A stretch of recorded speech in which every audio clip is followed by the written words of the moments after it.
Aunque terminamos Lucas, dejé la última parte de Lucas para iniciar hoy una nueva serie. Por favor, abramos Lucas 24, capítulo 24. Y vamos a estar ahí, versículo 36 en adelante.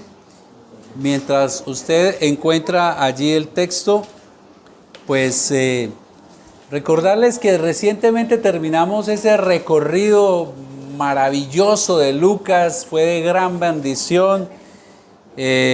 Pudimos aprender, conocer un poco más la obra del Señor Jesucristo. Dios nos permitió acercarnos a la cruz de una manera más vívida. Estuvimos casi 4 o 5 prédicas ahí, contemplando la cruz y todo lo que ocurrió allí. Pudimos comprender más la obra de redención, la que nos dio vida cuando estábamos muertos en nuestros pecados. Pudimos estar allí también contemplando la manera como Jesús nos reconcilió con el Padre cuando éramos sus enemigos. Estuvimos allí cerca a la cruz también, viendo cómo el Señor nos hizo sus hijos, nos adoptó como hijos suyos, gracias a este recorrido que tuvimos. Pero hay algo pendiente. Hay algo que todavía está pendiente para que conozcamos el día de hoy. Y tiene que ver con esa preparación que Jesús hizo durante los 3 años de su ministerio a sus discípulos. Recuerden que en lo último casi no los veíamos, ¿no? Pero ellos siguen aprendiendo. Y ahora vamos a ver el para qué los preparó el Señor. ¿Para qué todo ese tramo de los 3 años con el Maestro? Ellos ahora van a tener un gran encargo. Van a tener el encargo de ser testigos de toda la obra que vieron desarrollar a Jesús para llevarla a otras naciones. Aún hay un encargo pendiente, hay una misión que abarca todas las naciones, todos los pueblos, todas las personas y en todas las épocas, y es el encargo que Jesús ahora les va a dejar a ellos. Es el mensaje que un día le alcanzó a usted. Ese encargo que Jesús le dejó a ellos ha trascendido tanto y se ha expandido tanto, y ellos lo cumplieron, que un día llegó a su vida.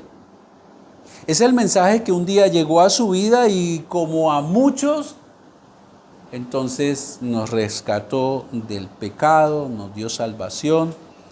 Y es el mensaje que ahora usted también tiene que llevar a otras personas para que lo escuchen y para que también sean alcanzados por el mensaje del Señor de salvación. Este ahora es el encargo que Jesús le deja a sus discípulos, los 11 que quedaron, pero que es también para usted y para mí, para que lo llevemos a otras personas y entonces se cumpla lo que el Señor menciona en Apocalipsis 5:9 que va a ocurrir, que gente de toda lengua, de toda tribu, de toda nación, formaremos un coro celestial que alabará al Cordero. Usted tiene una misión trascendental en la vida. Hay personas que dicen, ¿cuál será mi misión en esta vida? Como cristianos, usted puede ser ama de casa, profesional, empleado, independiente, estudiante, pero en todas esas áreas usted y yo tenemos una misión que trasciende no solamente los pueblos, sino la eternidad. Y entonces por esa razón, queridos, es que hoy iniciamos otra serie. Hoy iniciamos otra serie que como nombre le hemos puesto Cumpliendo la Misión. Cumpliendo la Misión. Esto le da sentido a nuestra vida, hermanos. Ayer hablaba con con uno de mis hijos y veíamos cómo alguien se pensiona y ya, como un mueble viejo en la casa, y se queda como sin misión en la vida. O hay jóvenes que, ¿cuál será la misión en mi vida? Y la buscan en un lado y en otro. Pues tenemos todos, viejos y jóvenes, tenemos una misión que trasciende. Y es la misión de llevar la obra de Cristo a aquellos que no se han alcanzado para que juntos formemos la iglesia. Por eso la serie le hemos puesto como nombre Cumpliendo la Misión. Y buscaremos a través de la serie, comprender más el encargo de nuestro Señor Jesucristo. Porque es que hemos dicho, no, sí, hay que cumplir la gran comisión, pero bueno, ¿eso de qué se trata? ¿Qué es realmente? Entonces, un objetivo que tenemos nos proponemos con esta serie es comprender más de qué se trata la misión. ¿Será que se trata la misión de compartir mis experiencias? ¿Será que se trata de qué? ¿De alguna de las líneas teológicas? Vamos a ver de qué se trata. El otro objetivo que nos proponemos es, esperamos que nuestro Señor ponga en nuestro corazón pasión, que arda nuestro corazón por llevar la misión, por alcanzar a los perdidos. Que ponga esa pasión que tienen aquellos hombres y mujeres que han decidido irse a la jungla, que han decidido, inclusive han entregado su vida, han muerto por llevar la misión. Uno no comprende, pero ellos tienen una pasión. Alguna vez Dios me permitió predicar y el título de aquella predicación de hace como unos 9 años fue ¿qué tienen ellos que no tengo yo? Y llegábamos a la conclusión con aquella predicación que no tienen nada diferente a lo que tenemos. Tenemos el mismo evangelio, la misma salvación, el mismo Señor Jesucristo, pero tal vez sí nos falta comprensión y pasión. Y Dios permita, y es mi oración al Señor, que ponga en nosotros pasión por cumplir al Señor. Y en ese sentido, cumpliendo, entonces ese es el tercer objetivo de esta serie, si Él lo permite, que cumpliendo la misión seamos fieles al Señor. Porque cuando no cumplimos algo que el Señor nos manda, pues no estamos siendo fieles. ¿Ya? Muy bien, para ello entonces vamos a estar en el último tramo del Evangelio de Lucas, ahí en el capítulo 24, empezando por el verso 36. Pero antes de empezar a leer nuestro texto, quiero enganchar con algo, para que tengamos un contexto. El Señor Jesús, ya vimos, murió en la cruz, con todo lo que eso implicó. Le invito a usted que si no ha escuchado, si no pudo ir a esas prédicas, si usted quiere comprender más realmente lo que implica la cruz, debería verse las últimas prédicas o escucharlas. El Señor ha muerto, fue enterrado, fueron a buscarlo, no lo encontraron. Y todos sus discípulos entonces se esparcieron. Y 2 de ellos van a un pueblo llamado Emaús. Y en ese, pues aquí ya no hay nada, se fueron al pueblo, Jesús se les aparece, empieza a hablar con ellos, pero no permite que ellos comprendan que Él es Jesús. Y en ese proceso de ir caminando, luego abren sus ojos y ellos, wow, estamos con Jesús, entienden que realmente resucitó, se regresan a Jerusalén y allí se encuentran con los otros discípulos que están allí. Y estando todos reunidos, entonces es la escena que vamos a tener hoy. Estando todos reunidos, ocurre lo que vamos a estudiar el día de hoy, versículo 36. Mientras ellos aún hablaban, vamos a ir del 36 al 43 inicialmente. Mientras ellos aún hablaban de estas cosas, es decir, de lo que los que se encontraron con él camino de Emaús le venían contando, mira, nos encontramos con el maestro, él realmente resucitó, y él también se le había aparecido ya a Pedro. Ellos estaban ahí comentando todo esto de lo que estaba ocurriendo. Mientras eso ocurría, Jesús se puso en medio de ellos, apareció de un momento a otro en medio de sus discípulos y les dijo, paz a vosotros.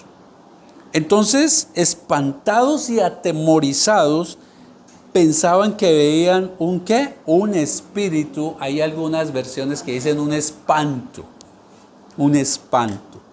Pero él les dijo: ¿por qué estáis turbados si viene a vuestro corazón estos pensamientos? Mirad mis manos y mis pies, que yo mismo soy. Palpad y ved, porque un espíritu no tiene carne ni huesos, como veis que yo tengo. Y diciendo esto, les mostró las manos y los pies.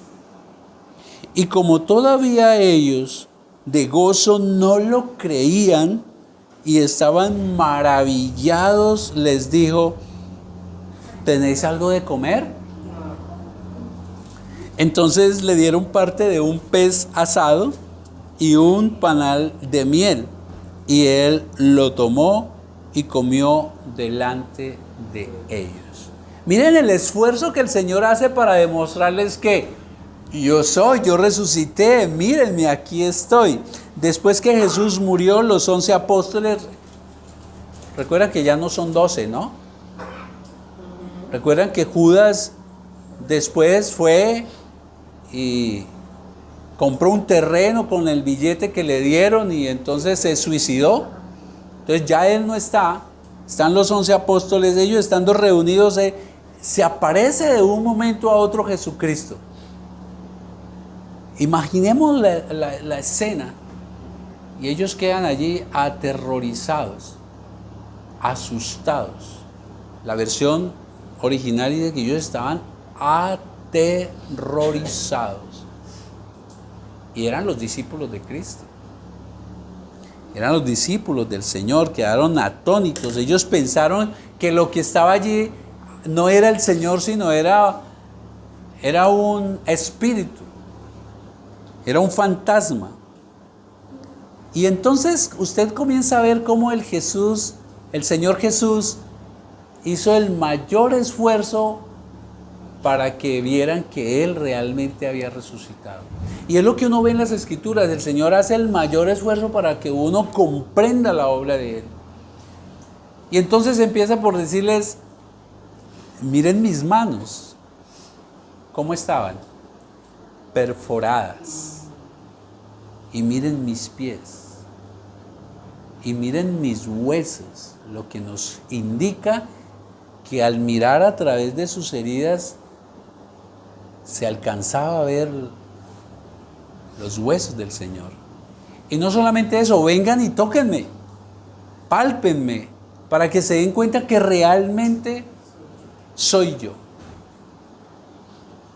Pero ellos aún seguían en incredulidad, como nos pasa a muchos, que con tantas formas en que el Señor se da a conocer y nos muestra que Él realmente existe, que Él vive, que Él actúa en nuestras vidas, sin embargo, todavía hay algunos que no creen.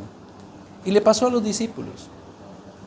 Entonces Él hizo un esfuerzo adicional. ¿Cuál? ¿Tienen algo de comer? Un fantasma no come. Y entonces ellos le dieron un pescado asado. Un pescado asado para que ellos pudieran comprender. Queridos, la resurrección del Señor Jesucristo fue real. Eso lo que nos muestra es que Él realmente resucitó. Nuestro Jesucristo está vivo, la tumba está vacía. Y es más, no solo se le apareció a ellos, sino hay algo interesante, porque pudieran decir, bueno, pues como son los seguidores, pues obviamente ellos siguen con el cuento allí de que Él apareció, pero fue falso. Pero Él se apareció a más personas. Durante esos 40 días que Él luego de resucitar estuvo con sus discípulos, Él se apareció a más personas, y lo dice Pablo en 1 Corintios 15:6, dice lo siguiente: después de que se apareció a sus discípulos cercanos, los 11, dice, después apareció a más de 500 hermanos a la vez. Y eso lo ha escrito Pablo años después. Miren que no solamente Él se apareció a ellos, sino hizo el mayor esfuerzo por demostrar en su época que Él realmente resucitó. Es cierto. Dice Pablo, además de eso, que de los 500 aún hay muchos vivos, decía Pablo. Algo así como diciéndole a los corintios, mire, si ustedes no me creen, se le apareció a 500 personas y es más, algunos están vivos. Si quiere, vayan y pregunten. Ve uno el esfuerzo que Dios hace para que nosotros creamos que su palabra es verdad. Y entonces él avanza en esta charla que tiene allí con sus discípulos, versículo 44 al 46, y les dice, estas son las palabras que os hablé estando aún con vosotros. Algo así como, esto que están viendo, que está ocurriendo, es lo que yo ya les había contado. Acuérdense. Dice, estas son las palabras que os hablé estando aún con vosotros. ¿Y qué fue lo que él les dijo? Esto fue lo que les dijo, que era necesario. Esa palabra necesario es el centro de este texto que estamos hoy exponiendo. Que era necesario que se cumpliese todo lo que está escrito de mí en la ley de Moisés, en los profetas y en los salmos. Lo que para nosotros hoy en día es el Antiguo Testamento, para ellos estas eran las escrituras. Los judíos le llaman la Tanaj.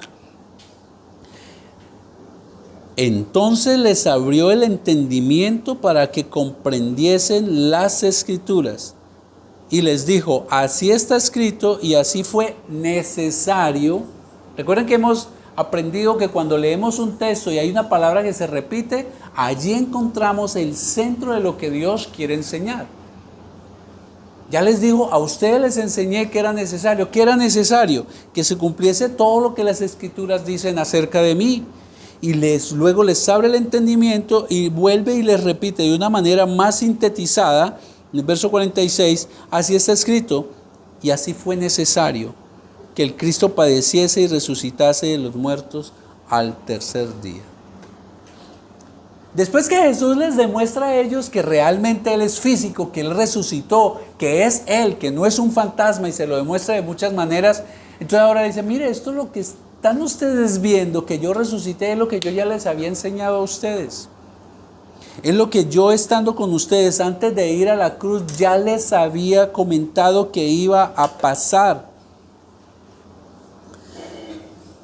Los discípulos en este momento están viendo la prueba más infalible que Jesús es realmente ¿quién? El Cristo, que Él es Dios.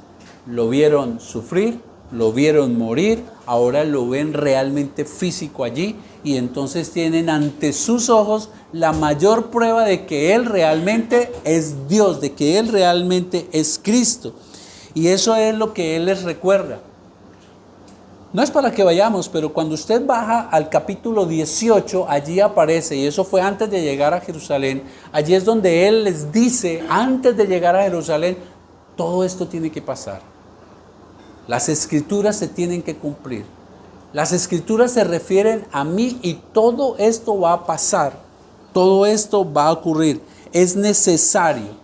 Esa palabra necesario en el original significa esto tiene que pasar sí o sí. Así es que interpretando entonces, tenía que pasar sí o sí que el Cristo sufriera, que Cristo muriera, que Cristo resucitara. Eso es lo que les está diciendo. Se tenía que cumplir absolutamente todo lo que está escrito en las Escrituras.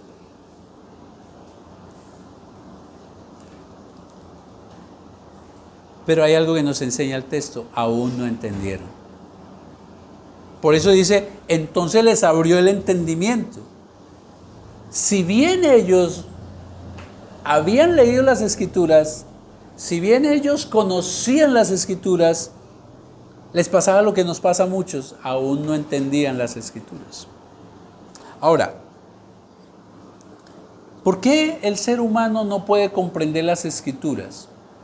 El apóstol Pablo nos da la razón en 2 Corintios 4.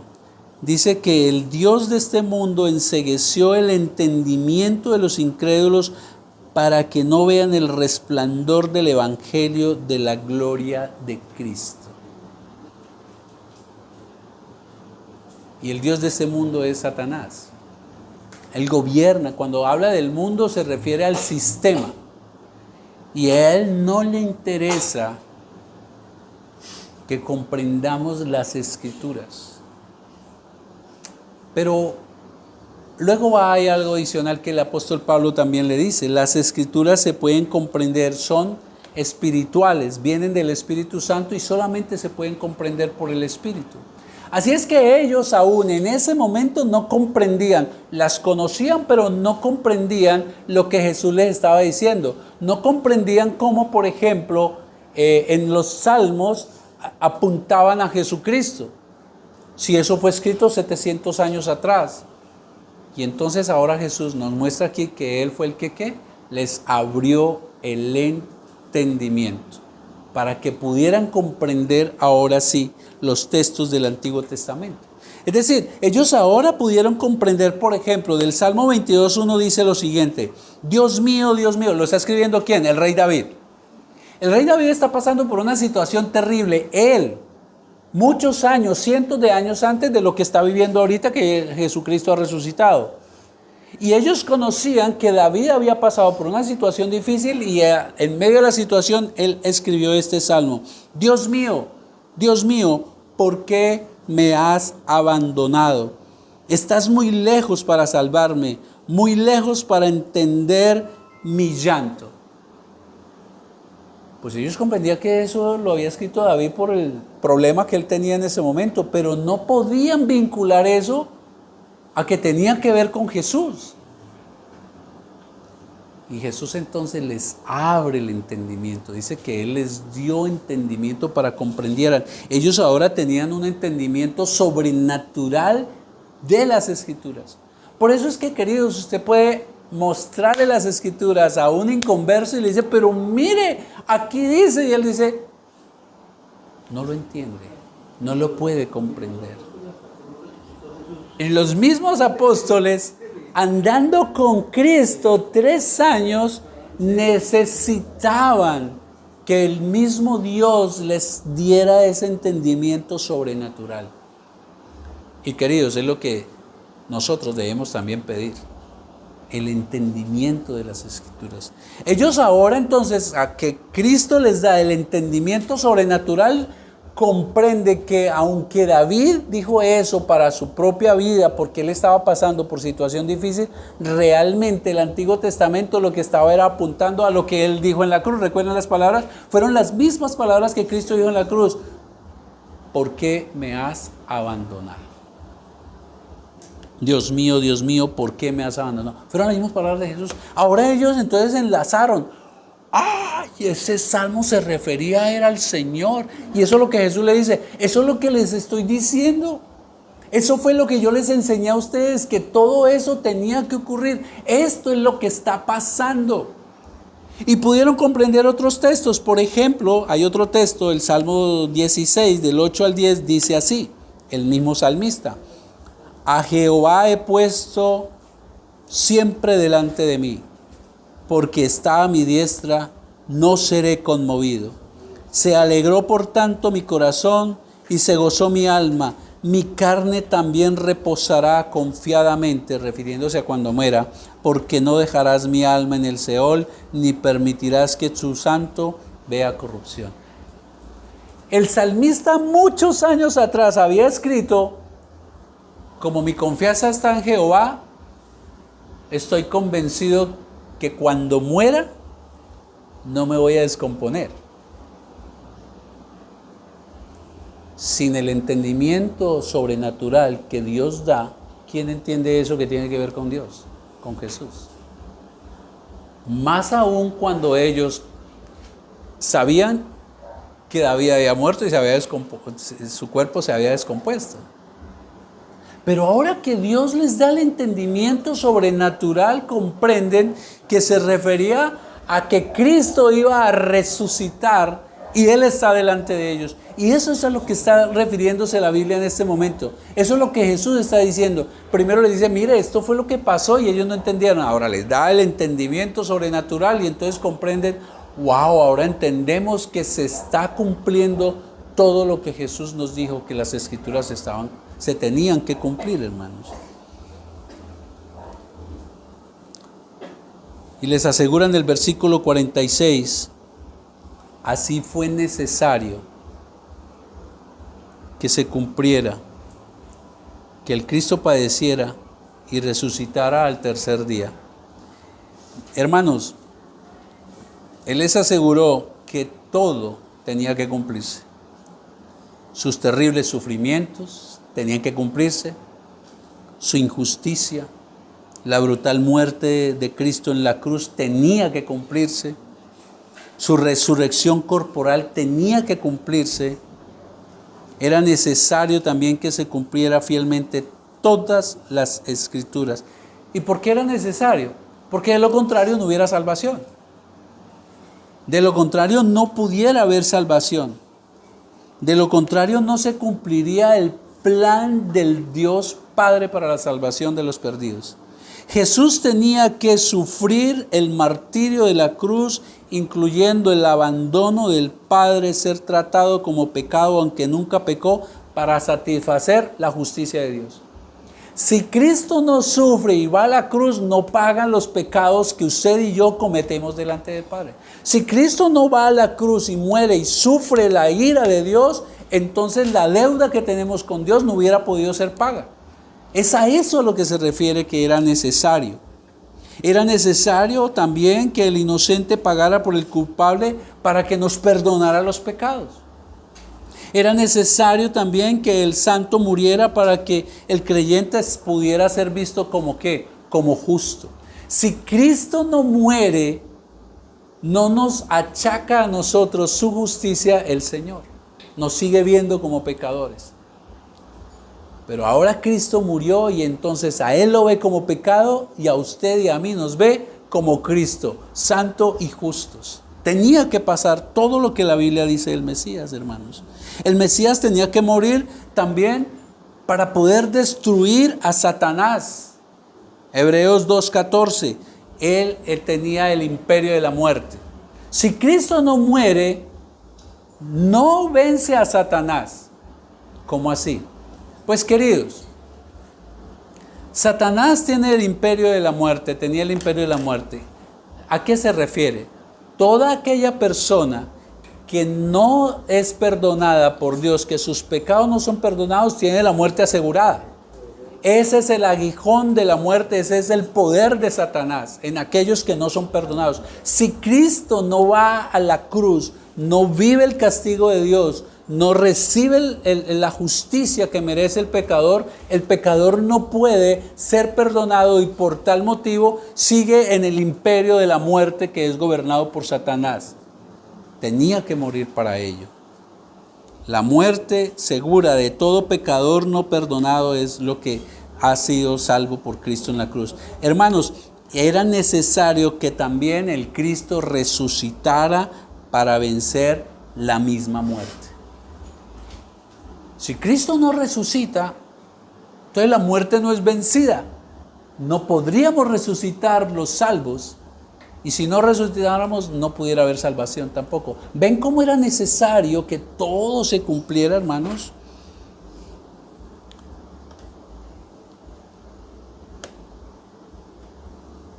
Fue necesario que se cumplieran todas las Escrituras, lo que para nosotros es el Antiguo Testamento, para que la obra de gracia fuera completa en el Señor Jesucristo. Si faltaba alguna de esas cositas, la salvación no pudiera ser. Y usted y yo no seríamos salvos. Pero Jesús nos deja ver en el texto que aún falta algo por cumplirse. Mire cómo dice ahí en el versículo 46. Y les dijo, después de que les abrió el entendimiento, así está escrito. Así fue necesario que el Cristo padeciese y resucitase de los muertos al tercer día. Pero ahora falta algo por cumplirse. Y es a lo que se va a referir el Señor ahí a partir del versículo 47. Ya se cumplió la obra del Señor, pero es necesario, tiene que ocurrir otra cosa. Versículo 47. ¿Qué también es necesario? y que se predique en su nombre el arrepentimiento y el perdón en todas las naciones, comenzando desde Jerusalén. Y vosotros, le dice a los discípulos, sois testigos de estas cosas. Claro, ellos estuvieron con él 3 años. Ellos lo vieron sufrir, ellos lo vieron en la cruz, ellos lo vieron morir y ahora lo vieron ¿qué? Resucitar. Les dice, falta algo todavía por cumplirse. Pero eso le corresponde a ustedes. A ustedes que son testigos de todo esto que las Escrituras dijeron y se cumplió, les dice, vosotros sois testigos de estas cosas. He aquí yo enviaré la promesa de mi Padre sobre vosotros, pero quedaos vosotros en la ciudad de Jerusalén hasta que seáis investidos ¿de qué? Del poder desde lo alto. Queridos, esto es lo que se ha llamado la Gran Comisión. Tiene que cumplirse. Mire que la palabra que usa el Señor es, y es necesario, que en el griego original es sí o sí se tiene que cumplir esta otra parte del plan de Dios, la predicación de toda la obra de Cristo para la salvación de los perdidos. Es lo que se ha llamado, querida iglesia, la Gran Comisión. Hermanos, Dios no necesita de nuestra ayuda. Eso tengámoslo claro y arranquemos por ahí dejándolo claro. Dios no necesita de usted, Dios no necesita de mí. Él simplemente hubiera podido decretar que los salvos fueran salvos y ya. Pero por alguna razón que yo considero misterio, porque la Biblia hasta ahora no lo muestra, ¿por qué decidió escogerlo a usted, a mí, a sus discípulos, al ser humano limitado y aún siendo cristianos infieles para que lleváramos el mensaje? No lo sabemos el por qué, pero sí sabemos para qué. Y es lo que vamos a ver, hermanos. Dios, empezando a dejar claro, no nos necesita. Él no necesita ayuda para salvar a los perdidos. Pero por alguna razón, que vuelvo y les repito, es un misterio, delegó a su iglesia, a cada uno de nosotros los creyentes, esta honrosa tarea. Es que es una honrosa tarea. Es interesante ver gente que, y está bien, se siente orgullosa porque trabajan con X empresa que tiene renombre. Buenísimo. Hay gente que se siente muy bien porque estudia en cierta institución que es de las mejores de Ibagué. Buenísimo. O porque son de la familia X. Pero hermanos, nosotros tenemos una honra superior. Tenemos una misión delegada por el mismo Dios del universo, hermanos. Y Él nos delegó para que lleváramos su mensaje, hermanos. Ahora, sin importar la edad, sin importar su estatus, sin importar su profesión, usted tiene una gran misión: rescatar con el mensaje de salvación a los perdidos. Predicar, llevar el único mensaje que puede salvar. Nos quejamos viendo esta sociedad cómo se está destruyendo. Nos admiramos de cómo hoy en día unos y otros están yéndose más y más lejos de Dios, pero seguimos encerrados en las 4 paredes, en una comodidad los domingos. Y el Señor acaba de decirnos, es necesario. Pero este necesario no es que necesito que ustedes me hagan el favor. Se tiene que cumplir, se tiene que predicar el Evangelio, hermanos. Ahora, veamos ahí en ese texto del 46 al 49 los componentes de la misión que Dios delega a la iglesia. Algunas características de esa gran misión que usted y yo tenemos de una manera muy honrosa. Y lo primero que vemos es que la gran comisión es un mandato. Es un mandato. Observe usted ahí en el versículo 46 que Jesús dice, es necesario. En el original, tiene que predicarse. Es un mandato. Tiene que pasar, tiene que predicarse el Evangelio. Eso es un mandato de Dios, no es un favor. No es opcional para el creyente ir y compartir con otros el mismo mensaje que a usted le salvó y a mí. No es opcional.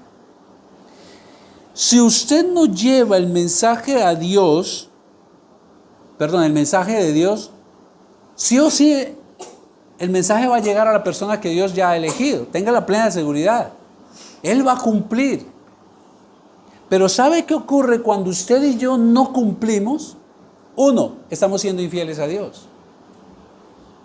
Y dos, dice la palabra de Dios que hay mayor bendición cuando damos que cuando recibimos. Qué gozo cuando uno, yo sé que a usted le puede haber pasado ya, cuando usted comparte la palabra de Dios y usted ve a aquella persona que se vuelve al Señor, hay un gozo tan grande. Entonces, el mandato se va a cumplir sí o sí, tengan la plena seguridad. Si yo no cumplo, Dios envía a otro y rescata a aquella persona, porque Cristo murió por los elegidos de Dios. Pero si usted y yo nos perdemos de la gran bendición de ver a una persona rescatada, y además de eso la palabra de Dios dice que todos tendremos que dar cuenta a Él de cada una de nuestras obras. Y eso es algo que tenemos que tener en cuenta. La misión no es un favor para Dios, es un mandato del Señor. Lo otro que vemos en el texto es que el mensaje que tenemos que dar tiene que ser un mensaje bíblico y cristocéntrico. Jesús le dijo que era necesario que se cumpliera todo lo que las Escrituras dicen. ¿De quién? De Él. De Él. El mensaje que nosotros tenemos que llevar, muchas veces yo sé que algunos, pero yo ¿qué le voy a decir a la persona? Lo que dicen las Escrituras acerca de Cristo. El mensaje que debemos llevar tiene que ser las Escrituras y Cristo céntrico, mis queridos, es lo que nos enseña. El mensaje, el evangelio, nada tiene que ver con la prosperidad, nada tiene que ver con salud siempre buena, nada tiene que ver con reivindicaciones sociales, nada tiene que ver con eso, hermanos. Ahora, la prosperidad y la salud son añadiduras que, si Dios quiere, tenemos. O usted no conoce hermanos cristianos fieles que tienen muy buen poder adquisitivo y riquezas. Yo conozco hermanos cristianos con buenas riquezas. Conozco hermanos cristianos muy fieles que son pobres. Dios le da al que Él quiere. Pero de eso no se trata el evangelio. Y eso es algo que aquí el Señor está enseñando y es lo que le está delegando a sus discípulos. El mensaje que tienen que llevar es contar que todo lo que las Escrituras dicen acerca de mí se cumplió. Ustedes son testigos, es lo que les acaba de decir. El mensaje tiene que ser cristocéntrico, hermanos.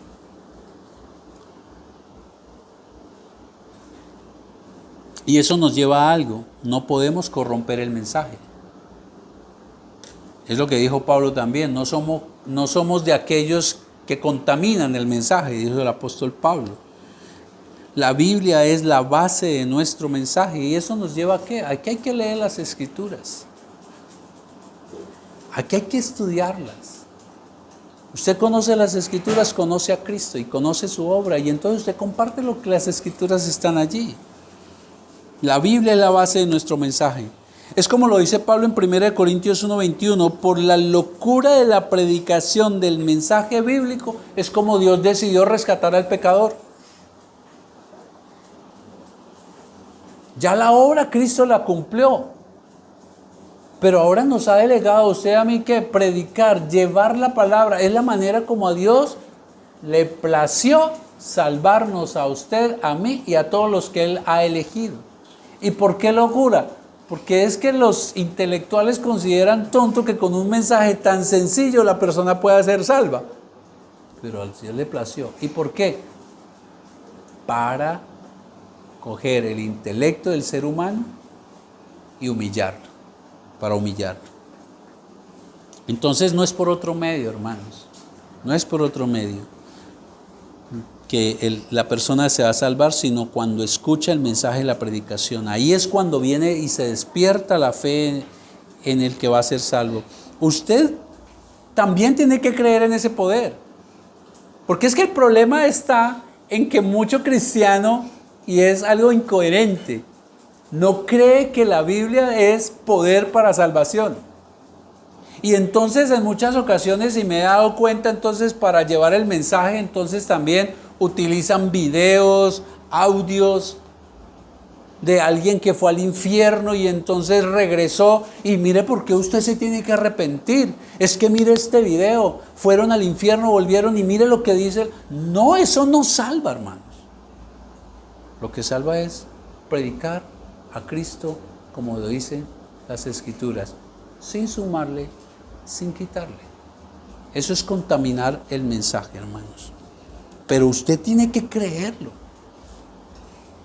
Usted tiene que creer que con simplemente hablar las Escrituras, ella tiene poder por sí sola.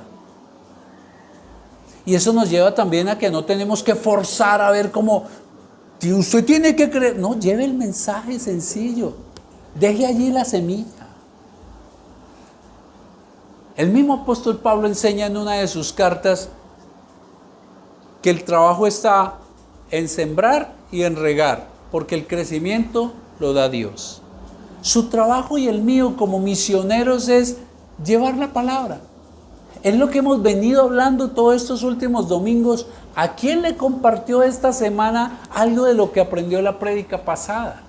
Es acercarse a alguien y decirle, oye, imagínate que Cristo fue a la cruz, hermano, y yo no sabía que esto y esto y esto. Suéltele y ya. Es el mensaje del Evangelio el único que salva. Pero hay algo que también vemos aquí. Y es que el mensaje del Evangelio es un mensaje que lleva autoridad de Dios.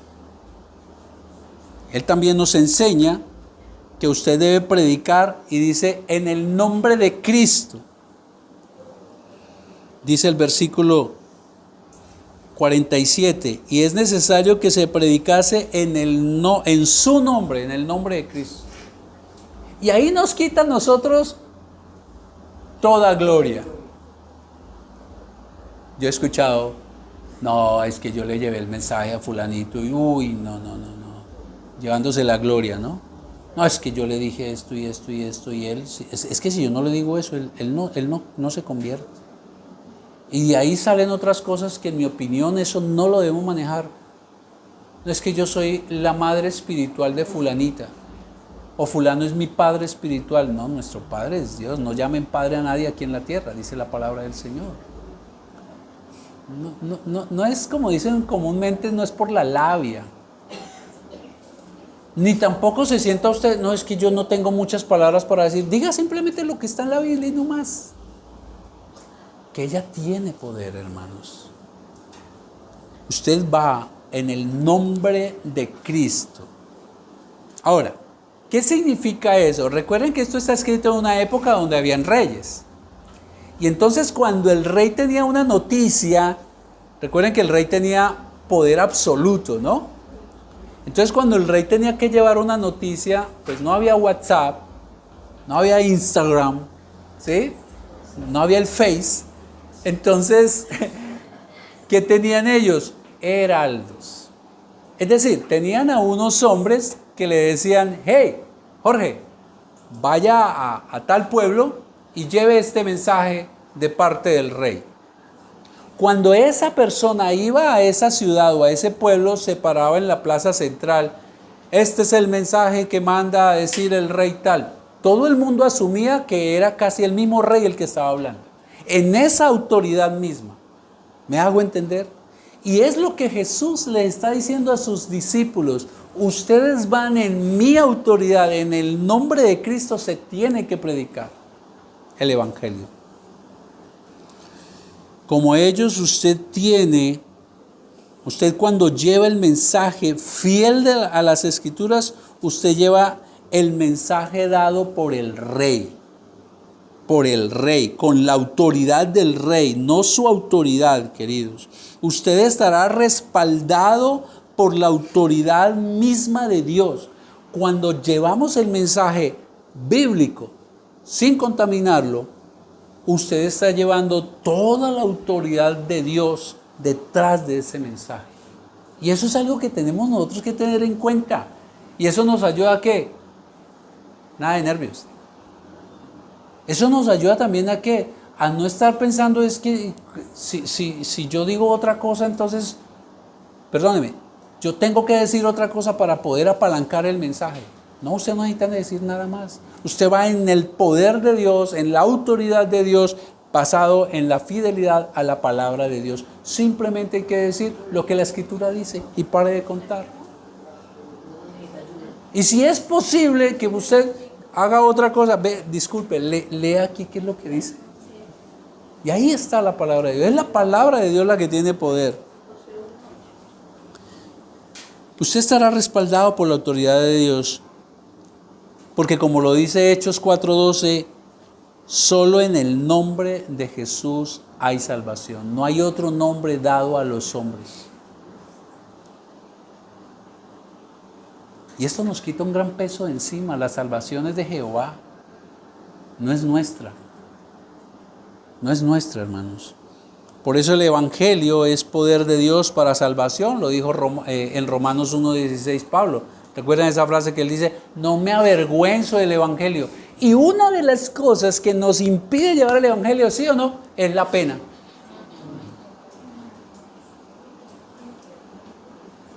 En aquella época, cuando Pablo dice no me avergüenzo, no está hablando de pena.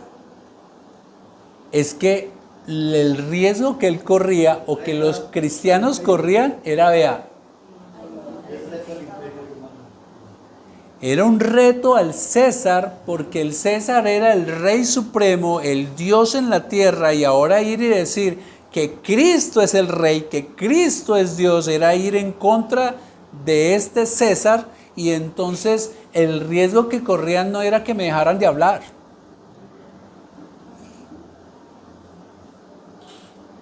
El riesgo que corrían era mínimo ir a la cárcel, ser azotados y perder la cabeza, como evidentemente la perdió Pablo. Pero hoy en día, ¿por qué no predicamos el Evangelio? Y seamos sinceros, porque el riesgo que corro es que no me saluden, es que mis amigos me rechacen, es que mi familia se va a molestar. Y entonces Pablo dice, a mí me da 5. ¿Por qué? Porque el Evangelio es poder de Dios para salvación. A todo el mundo, judíos y no judíos. Entonces, hermanos, no tenemos que inventar historias, no tenemos que llegar a inventar algo nuevo. No, es la palabra, y el hombre tiene la tendencia a meterle la mano a las cosas de Dios. Y lo que les cuento es verdad. A una persona muy cercana le pasaron un video, un cassette,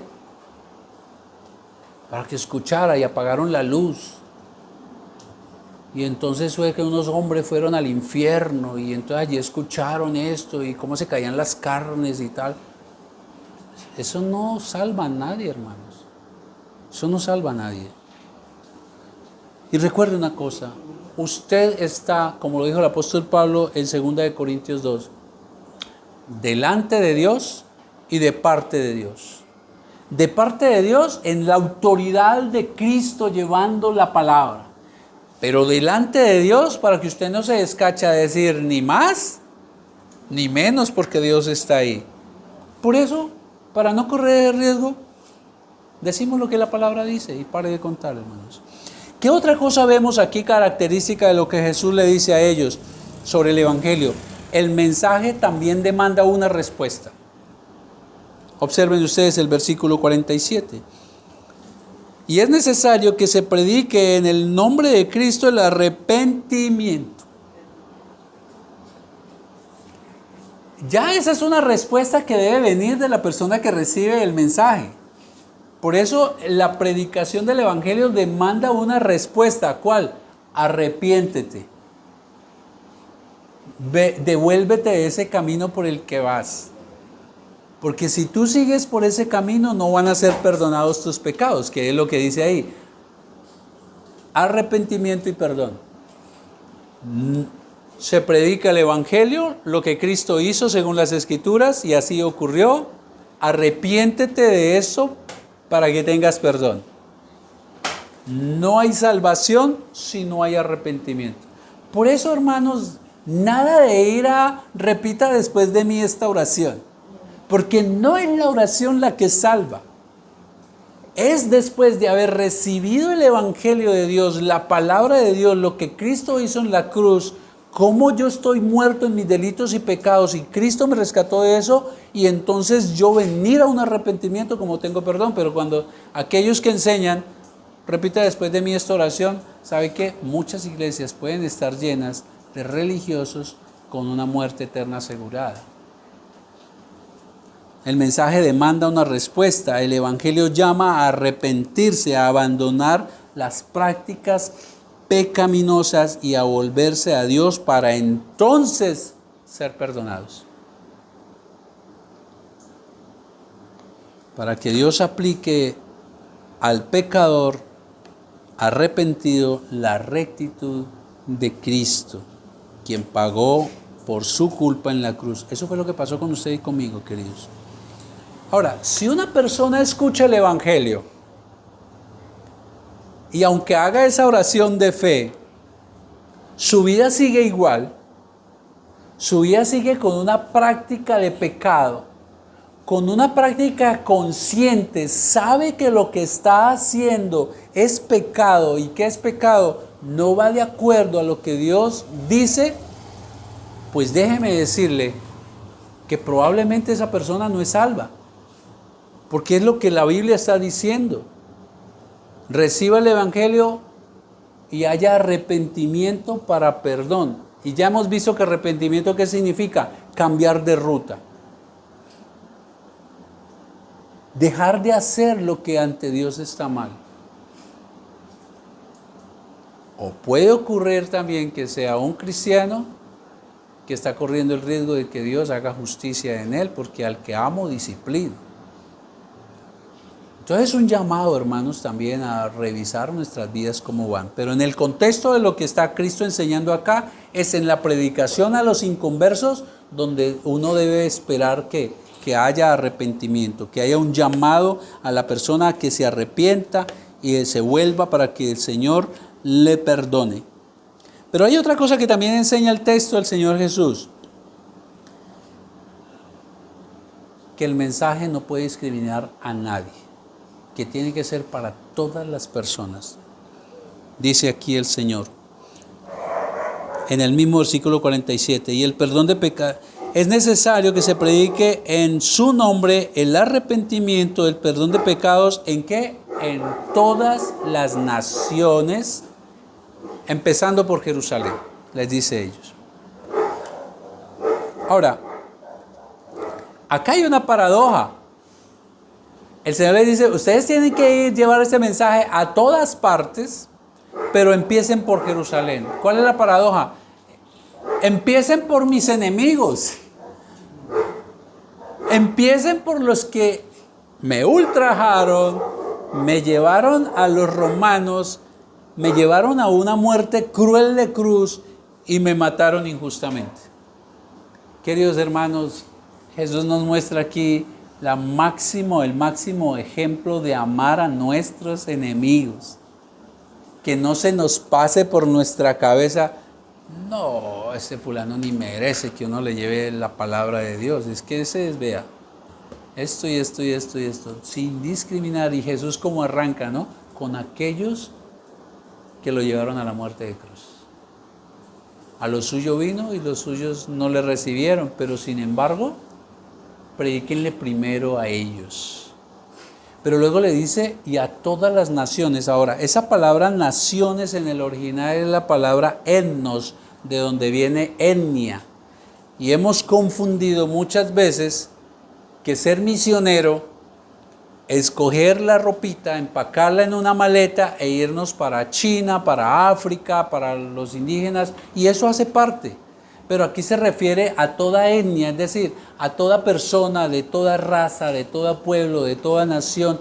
En otras palabras, no discriminen a nadie. Hay que llevarle el mensaje a todas las personas.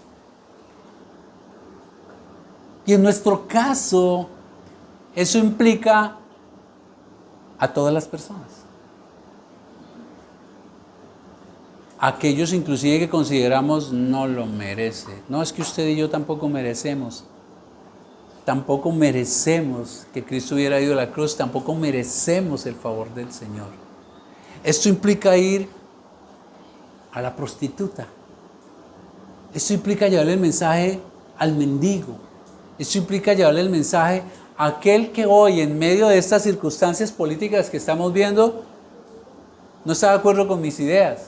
La técnica que Jesús acaba de enseñar aquí es: predique la Biblia. Ya la forma particular, usted va a ir en el poder del Señor, y aquí hay que recordar la palabra que Jesús le dijo a sus discípulos: cuando los lleven presos, no se preocupen por qué han de decir, porque el Espíritu Santo va a poner las palabras en su boca. ¿Qué tiene usted que tener lleno? Lleno de la palabra de Dios para que salga la palabra apropiada. Porque una cosa es yo encontrarme con una ama de casa y de pronto su situación que está viviendo con su hijo me puede llevar a mí y abrirle espacio para yo entrar. Ahí sí, como dijo Pablo, a los griegos como griegos, y eso no significa volverme como los demás, sino ver por dónde entro. Pero eso es una cosa, y la otra es, tengo que terminar predicando, es la palabra de Dios. Y eso es lo que nos enseña el texto, hermanos. Lo que nos enseña es, sin discriminación, a todo el mundo hay que llevarle la palabra del mensaje de las Escrituras. No podemos discriminar absolutamente a nadie, hermanos. Es un llamado a no discriminar a nadie, a hacerlo en todo lugar. ¿Cuáles son nuestras naciones? El trabajo, el estudio, la casa, el vecindario. ¿Ya? Eso es nuestro lugar. Si el Señor le permite mañana en el puente viajar a otra ciudad, allí debe haber oportunidad. De pronto usted va a viajar 4 horas en un bus acompañado de alguien, allí de pronto hay oportunidad. ¿Qué sí le recomiendo hacer? Órele al Señor: Señor, úsame. Continuemos. El mensaje también, usted debe entender que usted lo va a hacer en el poder del Espíritu Santo. Versículo 48 y 49. Mire que Jesús le dice: ustedes son mis testigos, pero he aquí yo enviaré la promesa de mi Padre sobre vosotros, pero quedaos vosotros en la ciudad de Jerusalén hasta que seáis investidos. Ese investido es como revestido, arropado del poder de lo alto. Mire cómo le digo, ustedes ya conocen todo, pero quédense quietos. Todavía no vayan. Esperen hasta que sean investidos de poder de lo alto, del poder de Dios. Aunque los 11 habían estado junto a Jesús durante 3 años, aún no estaban listos. Algo le faltaba. Ya conocían la palabra, ya conocían los hechos porque fueron testigos. Es más, están delante de Cristo resucitado. Ya tienen la orden de Jesús. Arránquense. No, falta algo. Los voy a equipar con poder de lo alto. Esperen un momento, prácticamente lo que le está diciendo. Ustedes no están listos. Tenían la misión encomendada, pero aún le faltaba algo.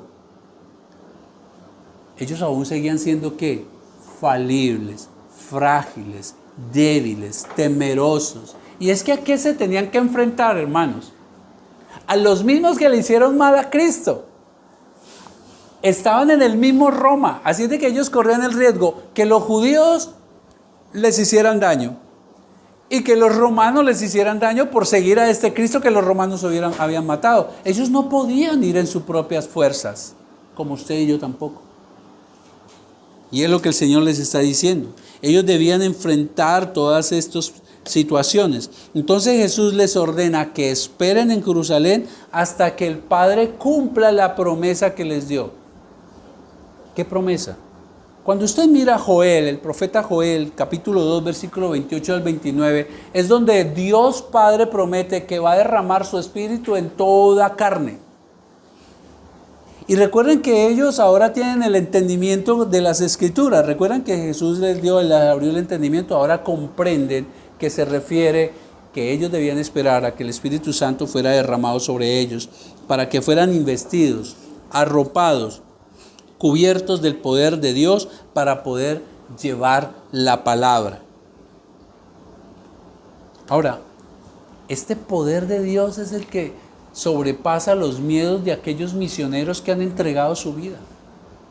No sé si usted conoce la historia de aquellos misioneros que fueron a una de las tribus más inhóspitas en Sudamérica, no me acuerdo si fue en Bolivia o Ecuador, y les advertían, ellos son caníbales, los van a matar, pero ellos siguieron adelante. Y se fueron en avioneta y llegaron allí. Eso no lo hace cualquier persona en sus fuerzas. Y sabiendo y todo, los mataron. Y entonces cualquiera pudiera decir, ¿y dónde estuvo el poder de Dios? Es que el poder de Dios está para que el evangelio sea efectivo, hermanos. Para darle la fuerza de haber ido a meterse a aquella tribu. Y estos hombres murieron y fueron asesinados por esta tribu, pero pasados los años, los hijos de estos hombres que los mataron se volvieron cristianos y ese pueblo se volvió a Cristo. Ahí está el poder de Dios, para darnos la fuerza de ir a llevar el evangelio y para llevar el evangelio en el poder del Señor Jesucristo. Tenían que esperar hasta ser arropados por el poder del Señor que viene a través del Espíritu Santo. Poder que además sobrepasa todos los miedos. Poder que empodera para llevar el evangelio al pecador, cualquiera que sea. Ese poder que abriga al creyente es el Espíritu Santo. Por favor, avancemos un momentico allí a Hechos, después de Juan. Hechos también fue escrito por el mismo Lucas, ¿lo sabían?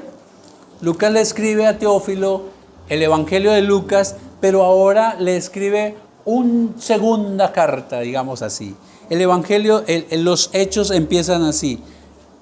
En el primer tratado, oh Teófilo, hablé acerca de todas las cosas que Jesús comenzó a hacer y a enseñar, hasta el día en que fue recibido arriba después de haber dado mandamiento por el Espíritu Santo. ¿Cuál mandamiento? Vayan y lleven este mensaje. Pero ¿qué ocurre cuando viene el versículo 8? Le dice a los discípulos, recibiréis ¿qué? Poder cuando haya venido sobre vosotros el Espíritu Santo y me seréis testigos en Jerusalén, en toda Judea, en Samaria y hasta lo último de la tierra. Queridos hermanos, el mismo Juan 16:8 dice que es el Espíritu Santo el que convence al mundo de pecado. No es usted, no soy yo. Entonces, mire cómo los discípulos del Señor van ordenados por Jesús en el poder del Espíritu Santo y con la autoridad de Dios, porque son los heraldos para llevar el mensaje fiel de las Escrituras. Es el Espíritu Santo el que convence a la persona que recibe el mensaje que es pecadora. No son nuestros argumentos. Jair, entonces no comento lo que Dios ha hecho en mi vida. Por supuesto que sí, pero eso no salva al pecador. Eso le suma para decirle, y mire lo que ha hecho en mi vida. Pero ¿sabe qué? Ese testimonio que usted da de lo que Dios ha hecho en su vida, tiene que ser congruente con que usted lleve una vida fiel a Dios. No hay nada peor que usted lleve un mensaje bíblico cuando su vida no demuestra que usted es fiel al Señor. Usted tiene, hermanos, el mismo Espíritu de Dios que empoderó a Pedro en la primera predicación. Usted va a ver ahí en Hechos, si usted sigue mirando a Hechos, después de que ellos reciben el Espíritu Santo cuando estaban reunidos en Jerusalén en el aposento alto, empieza el apóstol Pedro a predicarle a todos los que estaban presentes. Y dice la palabra que lleno en el poder del Espíritu Santo, y ese día se convirtieron como 3,000 personas. Usted tiene el mismo poder, la misma medida, porque usted tiene la llenura del Espíritu Santo, la misma que tuvo Pedro, la misma que tuvo Pablo, la misma que tuvo Esteban, predicándole a los judíos y asesinado a piedra. La pregunta es, ¿qué va a hacer usted? ¿Qué va a hacer usted? Conclusión, iglesia, es necesario que usted predique a toda persona el Evangelio fielmente a las Escrituras, confiando en el poder del Espíritu Santo. La pregunta es, ¿usted qué va a hacer a partir de ahora sabiendo que tiene un mandato de Dios, que tiene las Escrituras, que va en la autoridad de Cristo y que tiene la llenura del Espíritu Santo para predicar? Y que tiene que ocurrir la predicación sí o sí. ¿A quién? A todas las personas. ¿Qué va a hacer usted con aquella persona que trabaja tanto tiempo a su lado y usted sabe que necesita el Evangelio?